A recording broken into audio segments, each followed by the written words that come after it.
കൂട്ടുകാരെ, കാത്തിരുന്ന ഒരു നിമിഷം വന്നെത്തുന്നു. അതേ കൂട്ടുകാരെ, നമ്മുടെയൊക്കെ ചെമ്പനീർ പൂവിൽ നമ്മുടെ സച്ചിയും രേവതിയും ഭയങ്കര അടിപിടിയൊക്കെ നടക്കുമ്പോൾ ഇവരിനി എന്നാണ് ഒന്നിക്കുക? ഇനി ഒന്നിക്കുമോ? ഇനി ക്ലൈമാക്സിലായിരിക്കും ഒന്നിക്കുക? അങ്ങനെ പല ചോദ്യങ്ങളുമായിരുന്നു നമ്മുടെ ചെമ്പനീർ പൂവ് കൂട്ടുകാർക്കിടയിൽ, അല്ലേ? പക്ഷെ അങ്ങനൊന്നും അല്ല. അതാ ഇവരെ ഒന്നിക്കുന്ന നിമിഷമാണ് ഇന്നത്തെ ഒരു പ്രൊമോയിൽ നമുക്ക് കാണുവാൻ സാധിക്കുന്നത്.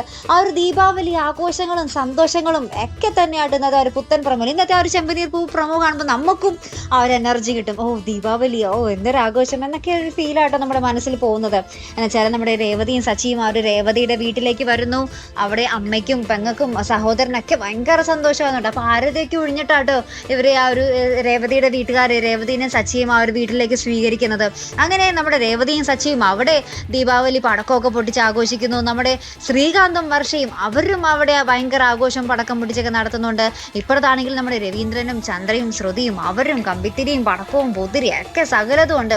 അപ്പൊ നമ്മുടെ രേവതിയുടെയും സച്ചിയുടെയും അവിടെ ഉണ്ടല്ലോ, നമ്മുടെ രേവതിയുടെ വീട്ടിൽ ഒരു ഹൈലൈറ്റ് എന്ന് വെച്ചാലുണ്ടല്ലോ, രേവതി ഇങ്ങനെ ചക്രം കത്തിക്കുന്നുണ്ടാവേ. അപ്പൊ ഇങ്ങനെ ചക്രം കത്തി അത് ഇങ്ങനെ റൗണ്ട് അടിച്ച് ഇങ്ങനെ കറങ്ങി വരുമല്ലോ. അപ്പൊ ആ ഒരു കറങ്ങി വരുമ്പോഴത്തേക്ക് നമ്മുടെ രേവതി ഓടിച്ചെന്ന് നമ്മുടെ പേടിച്ചിട്ട് ഓടിച്ചെന്ന് നമ്മുടെ സച്ചിയെ കെട്ടിപ്പിടിക്കുന്ന ഒരു രംഗമുണ്ട് കേട്ടോ. അപ്പൊ സച്ചിയാണെങ്കിൽ പിടിച്ച് മാറ്റണമൊന്നുമില്ല കേട്ടോ. സച്ചി ആ ഒരു കെട്ടിപ്പിടിച്ച ആ ഒരു കുറെ നാളായാലും ഒരു കെട്ടിപ്പിടുത്തമൊക്കെ കിട്ടിയിട്ട് അപ്പൊ ആ ഒരു മയക്കത്തിൽ ഇങ്ങനെ നിൽക്കുക സച്ചി കേട്ടോ.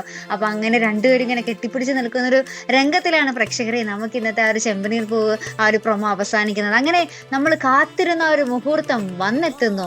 അതേ കൂട്ടുകാരെ, അപ്പൊ ഭയങ്കര സന്തോഷം നിറഞ്ഞൊരു എപ്പിസോഡുകളായിരിക്കോട്ടോ ഇനി നമ്മുടെ ചെമ്പനീർ പൂവിൽ വരാൻ പോകുന്നത്. കുറെ ശോകത്തിന് ശേഷം ഇതിപ്പോ കുറെ സന്തോഷം വരാൻ പോകുന്നു, അല്ലേ? അപ്പൊ എന്തായാലും കാത്തിരുന്ന് കാണാം. അപ്പൊ ഇതുപോലുള്ള പ്രൊമോ റിവ്യൂസിനും എപ്പിസോഡ് റിവ്യൂസിനും ഒക്കെ നിങ്ങൾ മറക്കാതെ ചാനൽ സബ്സ്ക്രൈബ് ചെയ്യുക. അടുത്തൊരു വീഡിയോ വരുന്നത് വരയ്ക്കും ഗുഡ് ബൈ.